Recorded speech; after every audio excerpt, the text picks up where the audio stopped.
Okay, it's 7 o'clock p.m. and we are at week six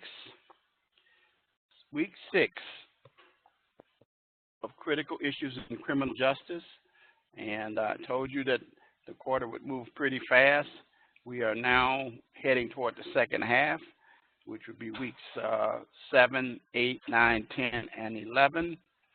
And so I'm going to take time to go over the assignments for the week, and then I will adjourn.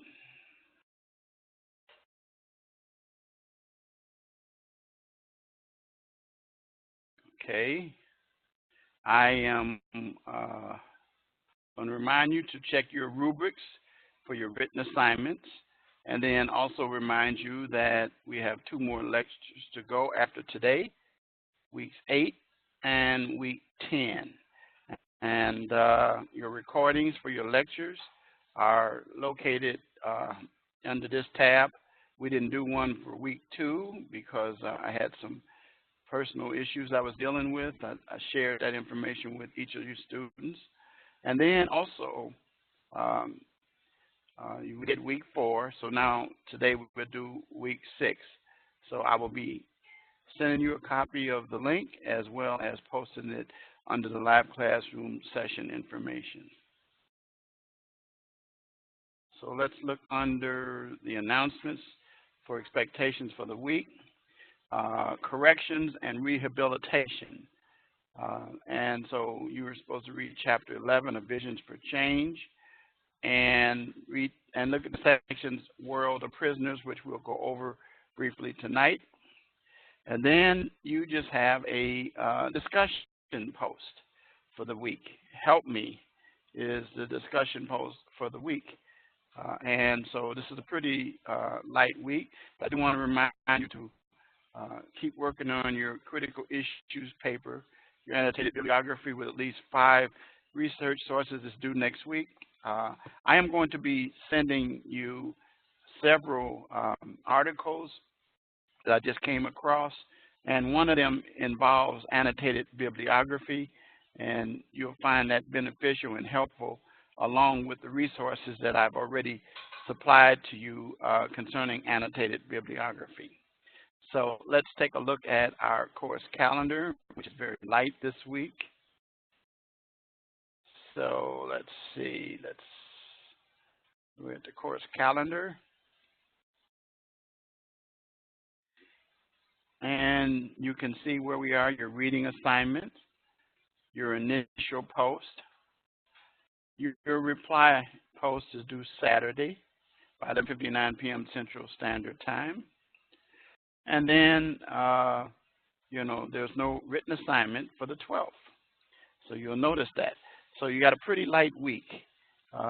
Gives you a chance to catch up on some things. But remember, you got your critical issues project coming up, so you don't want to be lax in terms of that. So let's take a look at week 6.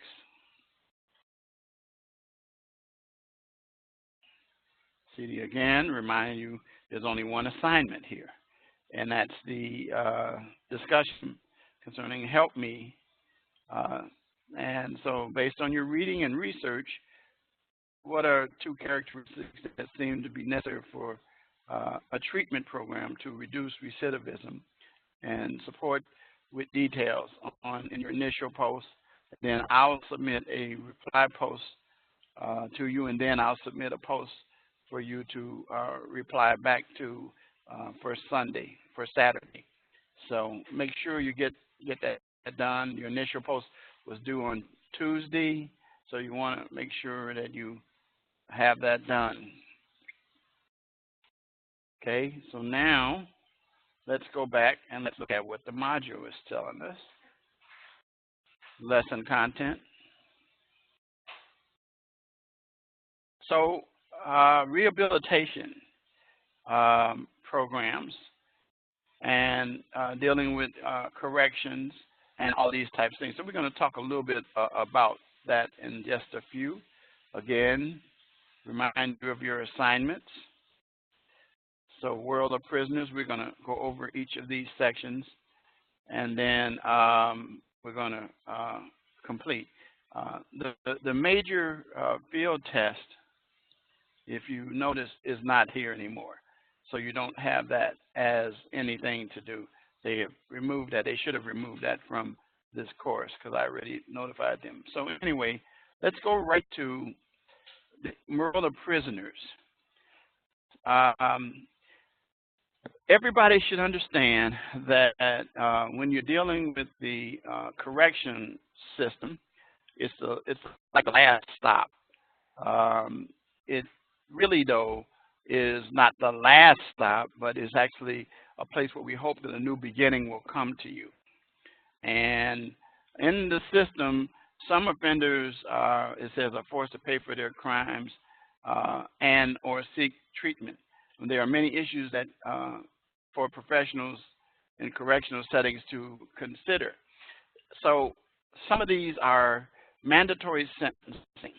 And because we have mandatory sentencing, and that means that there are certain crimes that you commit, and parole or probation, well, not parole, I should say, but probation is not offered, and that you must end up going to jail for a period of time.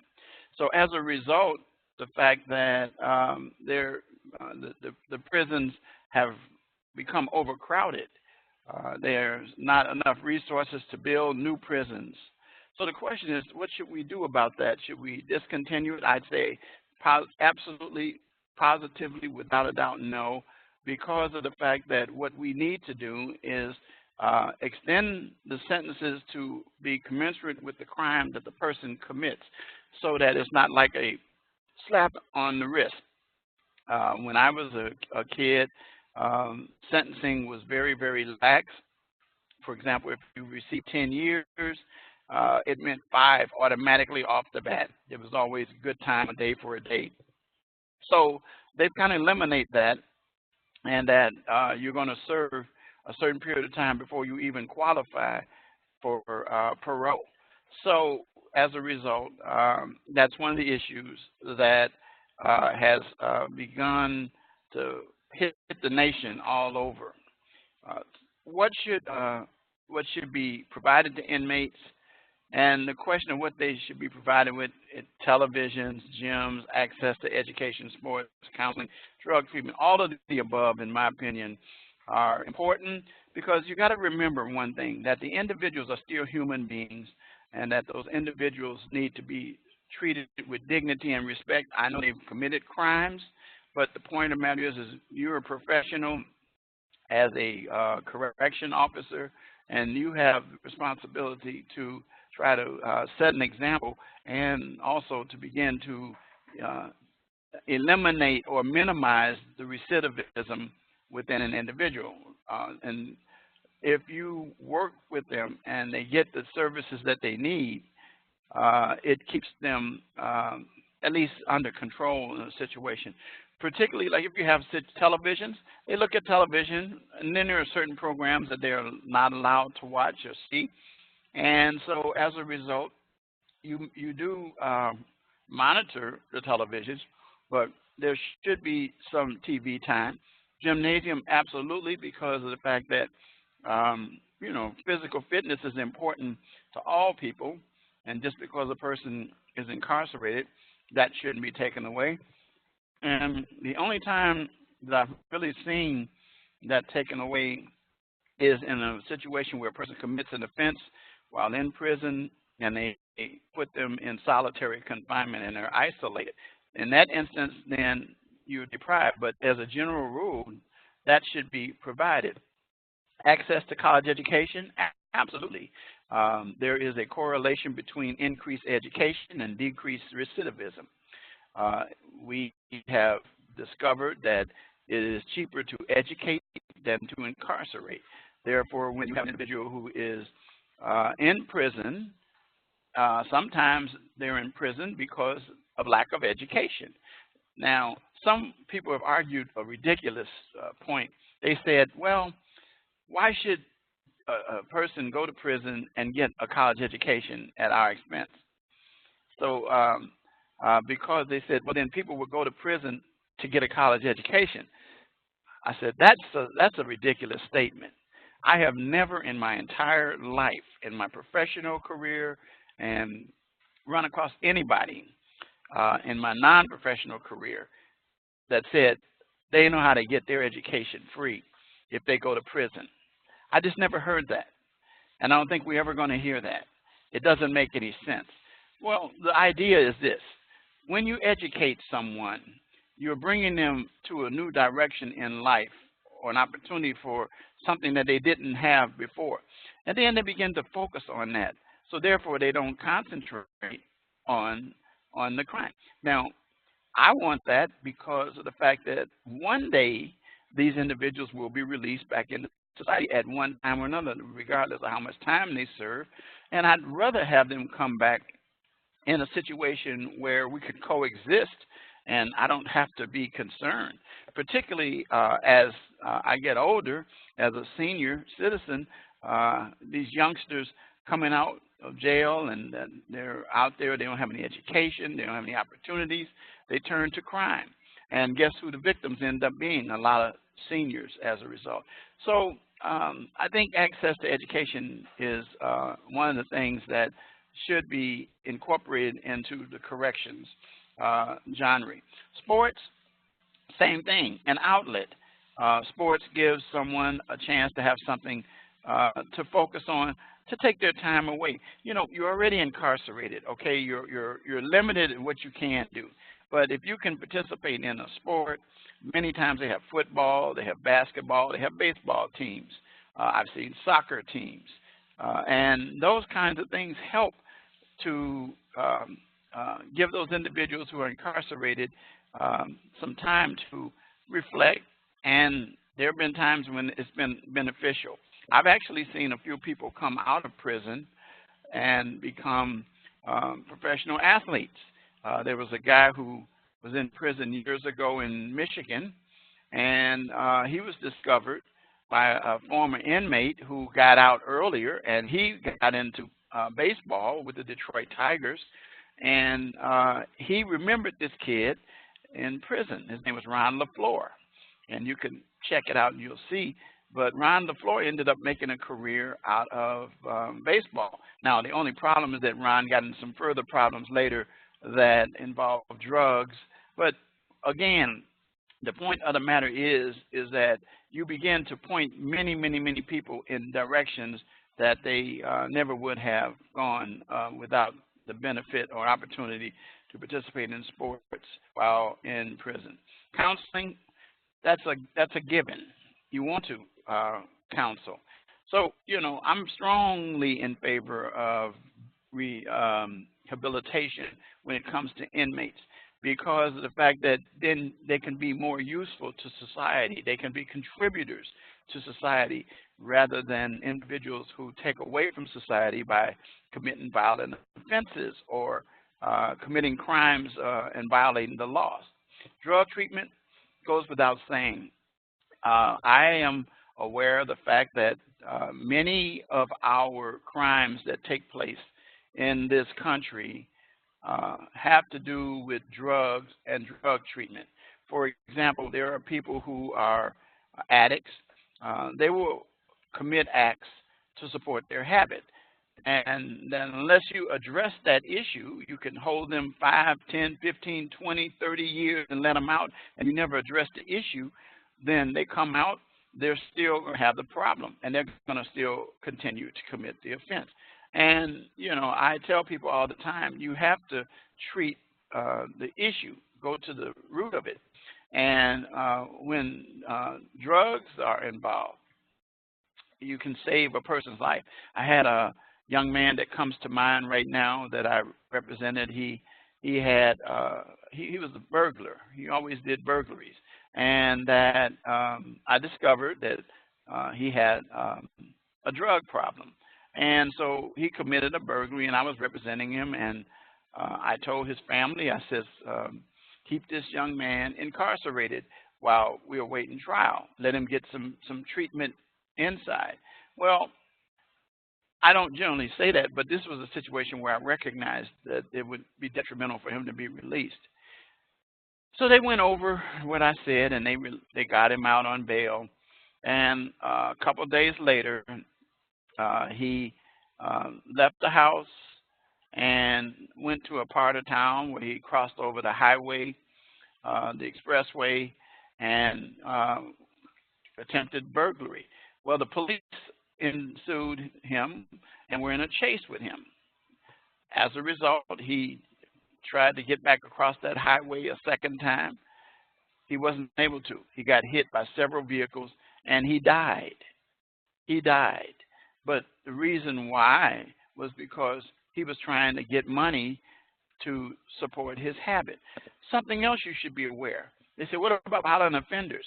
A lot of violent offenders you will discover commit offenses that they don't intend on hurting anybody, but that their body is craving for that drug, and they will even attack their own parents or someone that's close to them because the body is out of control. It's an illness. It's like alcoholism. It needs to be taken care of, and there needs to be some treatment. So I would say that drug treatment programs are important to dealing with the issue of recidivism. Number 3, how can gang conflict be handled in prisons? Well, they do the best they can with the meager resources. One of the things that they try to do is they keep the gangs in different tiers. When you come into intake, they generally will know and find out, what gang you're in, and they'll put you in that group. And they do that for purposes of control, maintaining control. Imagine if a person was of one gang and they were incarcerated and put into a wing or a section where there was an opposing gang, you know what's going to happen there in those situations. So the only thing that they can do in those kind of situations is pretty much segregate the different gang factions to try to keep down any kind of overthrowing or rebellion that could take place in prisons. How can prison rape be prevented? Well, that's a multi-million-dollar question, but there is attempts to try to educate the guards, the correction officers, and others, and also to be on the lookout for individuals who may be prone to committing those offenses. Now, one of the things that they do right off the bat, as you should know, is that if a person comes into the institution and they are a pedophile or either a rapist in some situation, but primarily in a pedophile situation, they cannot put that individual in the general population, because if they do, something bad will happen to that person, and possibly they will be raped or assaulted. So knowing what individuals that you have and what their propensity is for committing rape while incarcerated, and whether an individual is a potential target for prison rape needs to be taken into consideration to determine where you're going to place that person in the facility. Should conjugal visits be allowed? That's a very interesting question. People say all the time that, well, it is a problematic issue. Individuals who have partners, who have spouses, many jurisdictions allow conjugal visits, and it's believed that that helps to, how should I say, keep the individual more controlled. And they say, and it's also believed that it might cut down on the possibilities of rape, that person raping someone in those kind of situations. But there's no studies that are completely determine how effective that is. But this is an open-ended issue, and it continues to be investigated. I've read some that say yes, conjugal visits are good, but the numbers themselves don't provide any support to back that decision up. So that's a question that will still continue as an issue that needs to be addressed one way or the other. Some states have ended parole. Now, Florida, for example, I understand has ended parole. Illinois has what they call mandatory supervised release, which operates the same as parole. But here's the deal. And so how does that affect the crime rate? Well, if parole is not there, individuals are incarcerated for a longer period of time. I have already said this many times, and I'll say it today when we're addressing this issue, is that the longer a person is incarcerated, the more they'll learn about how to become a criminal. I've stated many times that if you're going to get a degree in criminology, you get it in prison. And I'm not talking about the educated aspect of it as far as academics. I'm talking about the street criminology. And that there are times when individuals go in, even if they later find out that they're wrongfully convicted because of the fact that they've been exposed for long periods of time to hardcore individuals. They have adapted to the jail life or prison life in order to survive. So as a result, when they're released, they bring those back out with them. So what it does is it probably would drive the crime rates up because of the fact that you have you're producing more hardened criminals. The death penalty, does it reduce crime? No. No, no, no, no, no. The death penalty has been around for years and years and years, and in fact, many jurisdictions, including our present Illinois, we don't have a death penalty. And the reason why we don't have a death penalty has nothing to do with whether it's ethical or not, but the reason why we don't have the death penalty is because of the fact that it was determined through many wrongful conviction investigations and cases. My alma mater, Northwestern University, has a wrongful conviction unit, and they've been very successful in exonerating individuals utilizing some of the latest technology, primarily DNA evidence, to determine that a person placed on death row did not commit the offense. And so the point of the matter is that they were released. So finally, one of our governors, Governor George Ryan, decided that because it was all of these kind of cases were coming, said it is not a good thing to have individuals on death row with all these holes in the system. And until those holes are fixed, then he basically took all those individuals off of death row and gave them life sentences until it's determined, so that a person can be, if they're subsequently determined to be the one that didn't commit the offense and or exonerated, then you still can. It doesn't matter if you exonerate a person who's been executed already. All you can say is, I'm sorry, but that doesn't help the situation. And then, so finally what ended up happening is our governor after him, Governor Pat Quinn, who I know pretty well from law school, and he actually, with a one-line statement, abolished the death penalty in Illinois. And I think it was 2000, and I want to say 12 or 13. I believe it was 2012. Anyway, since that time, we have not had it. There are some states I know that didn't have it at all. Wisconsin, for example, didn't have it, and there are several other states. So that is one of the issues that now with some of the crimes that are taking place now, there is a qualification for the death penalty for some of these crimes. Now, I'll say that in the federal system, the death penalty still exists. So oftentimes a person who's labeled as a terrorist commit a crime and they violate the Patriot Act, or they'll violate some other act that is on a federal level, and they're tried in the federal system, they can qualify for the death penalty. So it's still a debatable issue as to where it is. And so the answer is quite simply, some states say yes, some states say no.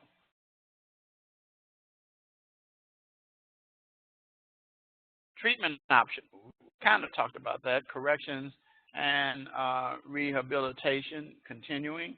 Um, Rehabilitation versus punishment. So here's the deal. What's the difference? The goal. The goal in rehabilitation is to provide many of the treatment programs and to bring that individual to a new direction. It says funding, though, is directed primarily toward incapacitation and retribution. And that's where we get to the punishment aspects of it. But now I think that the movement is, we're recognizing that we need to treat those individuals for those issues and concerns. Because what was happening and what continues to happen is, we'll give you an example. When I started practicing in 1978, and by the time I retired in 2000, I can tell you that I had individuals that I represented that either came back time after time after time, but almost the same type of offenses because there were issues that weren't addressed. But even more important than that, I also had individuals whose generations next were included. I think I went to the third generation by the time I retired. Like I may have had the father, and then I may have had the son, and then I had the grandson or granddaughter. Anyway, the point of the matter is it had reached that particular stage because incapacitation and retribution don't really address the issues. Treatment and rehabilitation attempt to address the issues. But the problem is that the public has to understand and stop and think about the possible consequences of a person being held in capacitation and or have a big part of retribution to deal with, rather than to address the issues of what brought them there in the first place. And then to maybe provide them with an education, provide them with some drug treatment, and opportunities, second chance job opportunities, those kind of situations. So the public will recognize, if you really stop and think, because of things I said a little earlier, that it would be more beneficial to society to focus on rehabilitation and treatment rather than extended times in prison. So some of the treatment programs are cognitive behavioral therapy, group treatments where groups get together with the same issue and they discuss some of the common problems they recognize, and led by someone who can maybe be a reformer, whatever it is in that group, and to help them to understand a method or a way to go in a new direction. We don't have in our jurisdiction this third one, chemical castration for sex offenders. There will probably be some Eighth Amendment cruel and unusual punishment issues regarding that kind of thing. We don't advocate those kinds of things. In some systems, if you rape a person, you will be castrated. Or if you commit a crime, theft or something, they'll cut off the hand. And those kind of things, and then legs, all kinds of things. But we don't do that because that would be a violation of our United States Constitution, cruel and unusual punishment.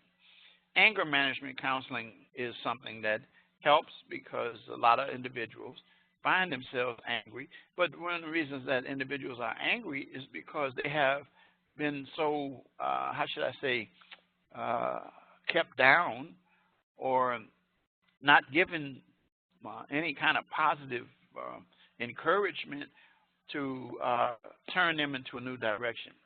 And now we work on something that I am very familiar with because I'm a pastor, is faith-based programs and prison ministries to help people. Now, the only bad part about some of those things is that we have to be very careful about individuals who utilize that to try to make it seem like they have turned a new leaf.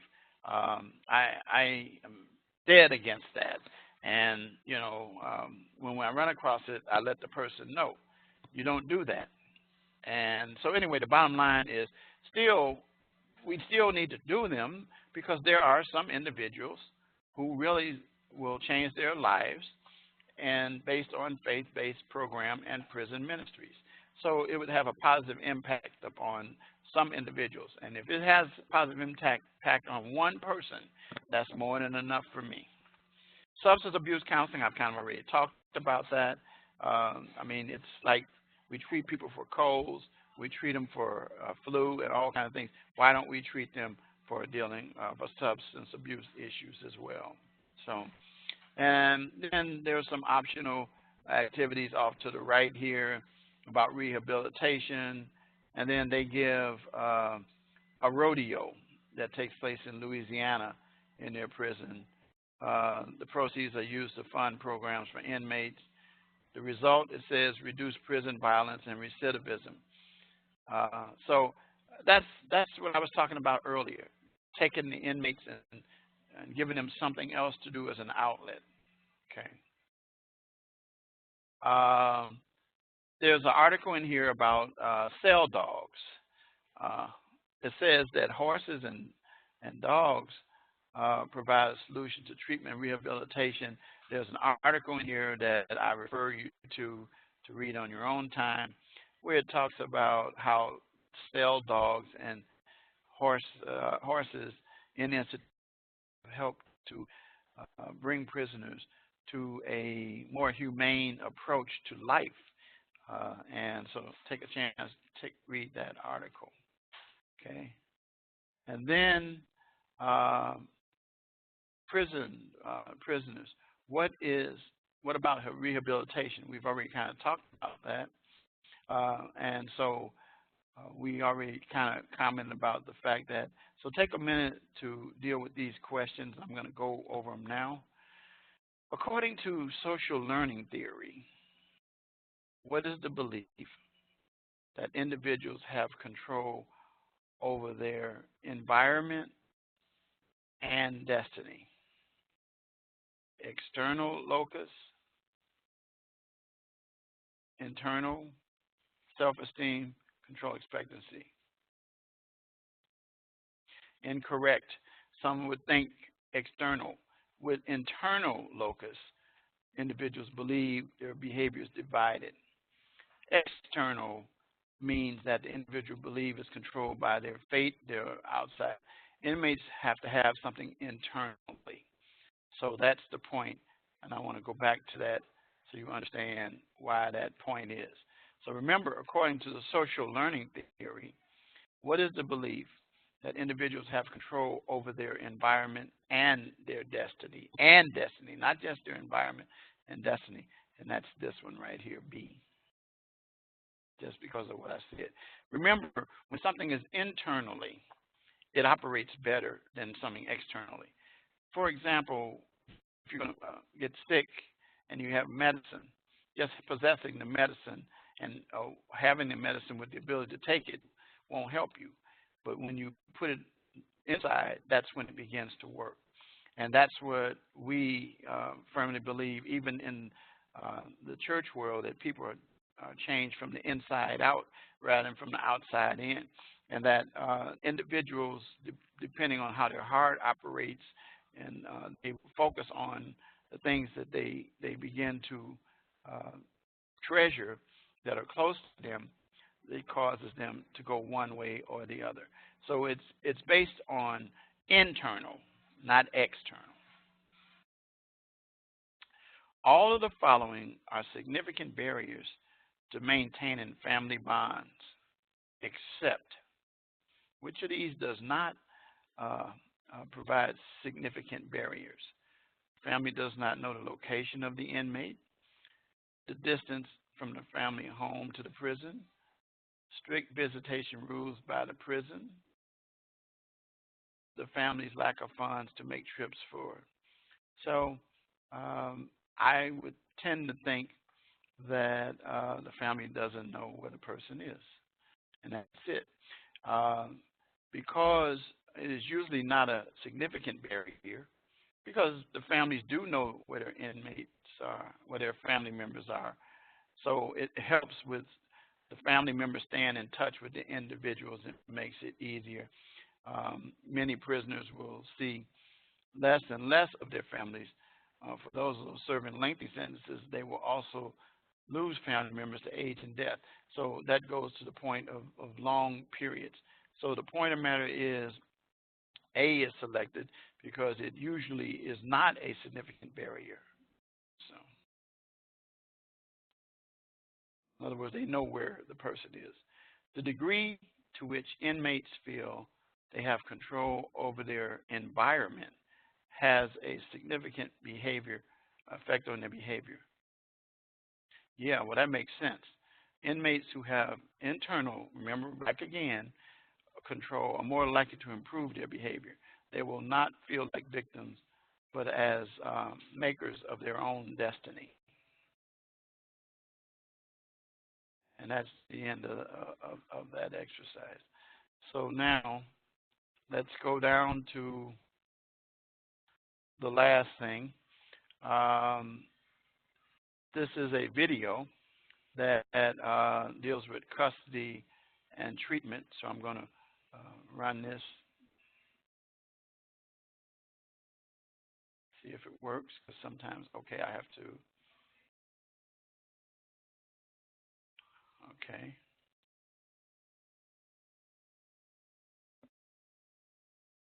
Okay, it is drug abuse, substance abuse. Chapter 13, custody and treatment. Okay, this is a video, and I'm going to take my headset off so that hopefully you'll be able to hear it better.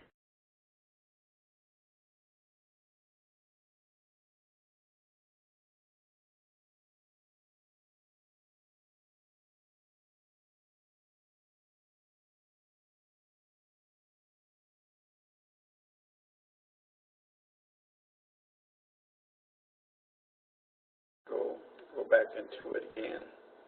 Okay. This should do it now. Custody and treatment.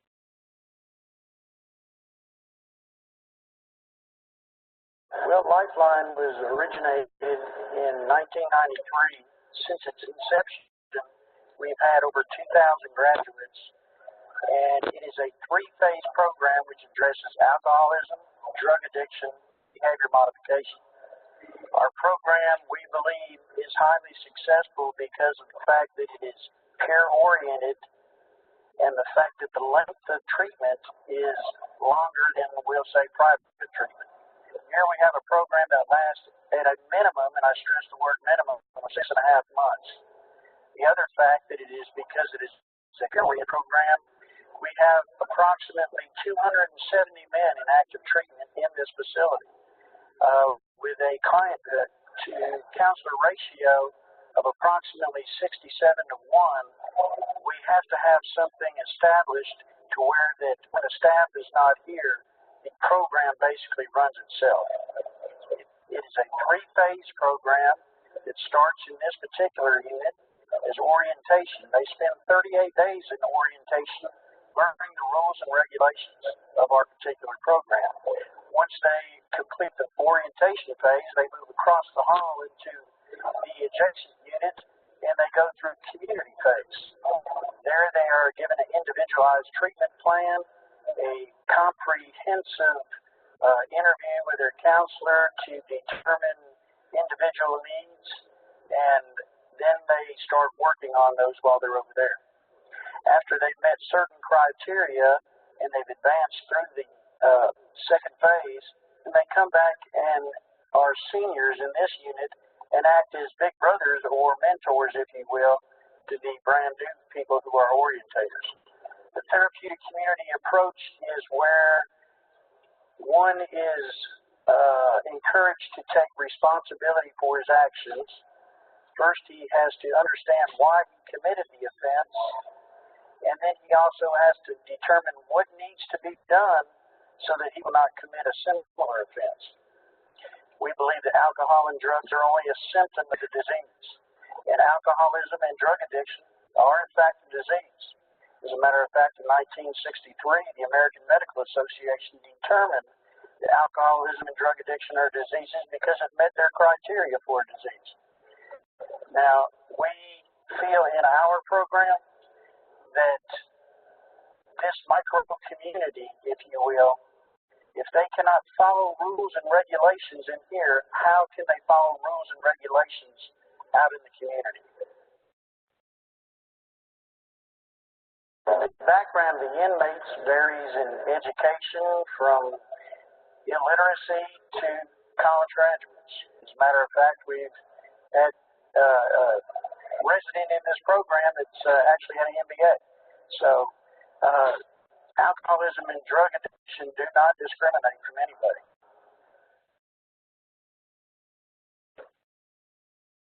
Well, I think the keys are, first, that the individual has to recognize that he does have a problem. If he doesn't recognize there's a problem, he has nothing, absolutely nothing to work on. But probably one of the most important components of our program is not even in our facility. It is on the outside. We have an aftercare, a continuum, if you will, of care that one of the local treatment centers has been gracious enough to afford us the ability to have meetings in their facility. This way, the gentlemen have a forum upon being released where they can come back and discuss problems that they have reintegrating into society.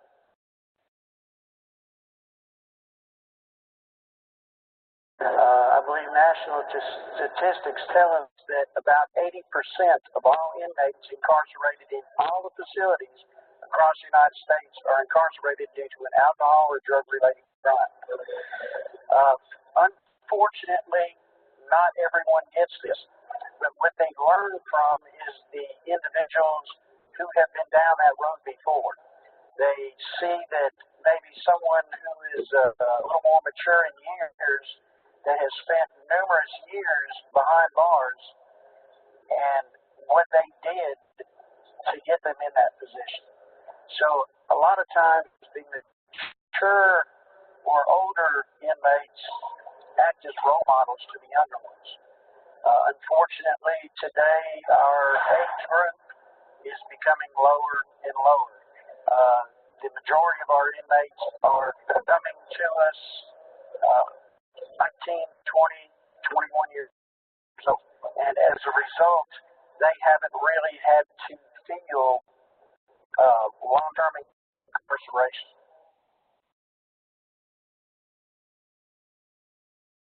It's a sobering reminder, this wall of lost dreams. This wall demonstrates to the active members in the program what are the possibilities when they go out. Do I want to follow the suggestions that were given to me? Do I want to follow that comprehensive aftercare plan that I agreed to?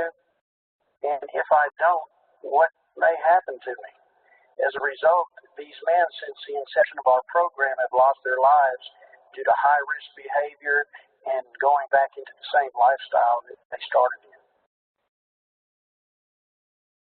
In our program, we have 6 cardinal rules, and one of those cardinal rules is no alcohol, drugs, or violence.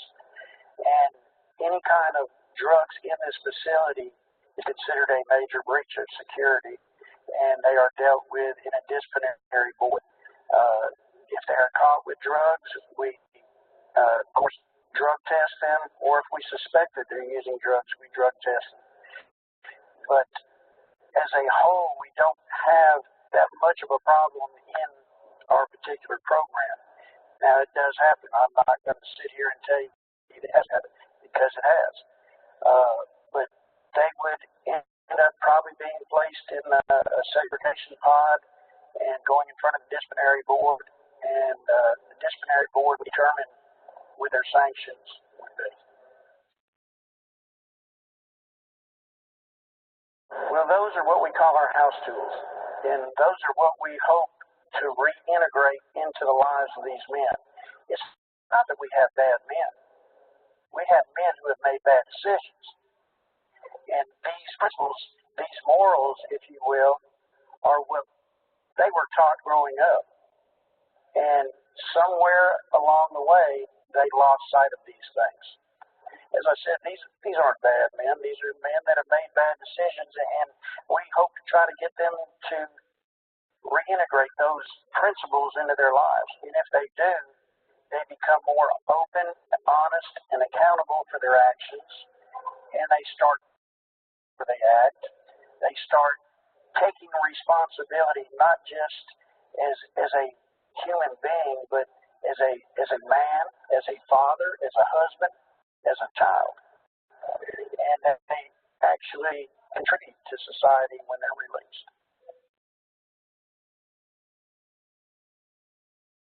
One of the things, as I stated earlier, that I'm particularly proud of is our continuum of care, our aftercare. This is not recovery. This is discovery. Treatment does not end when they call their name to go out and be released. Treatment really begins, and recovery really begins when they step outside and smell that fresh air on the other side of the fence for the first time, and what am I going to do now?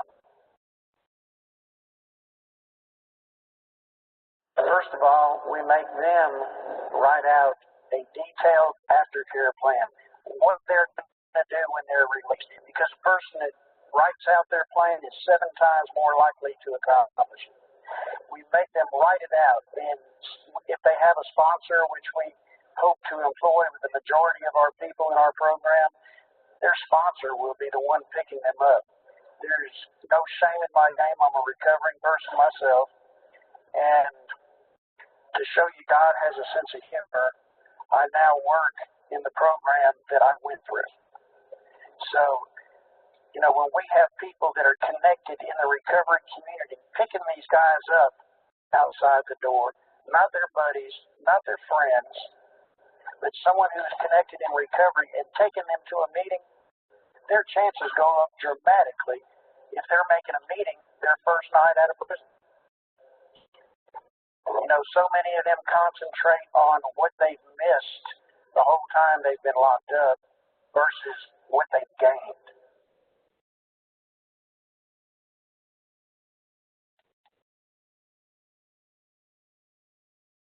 Okay, that is a powerful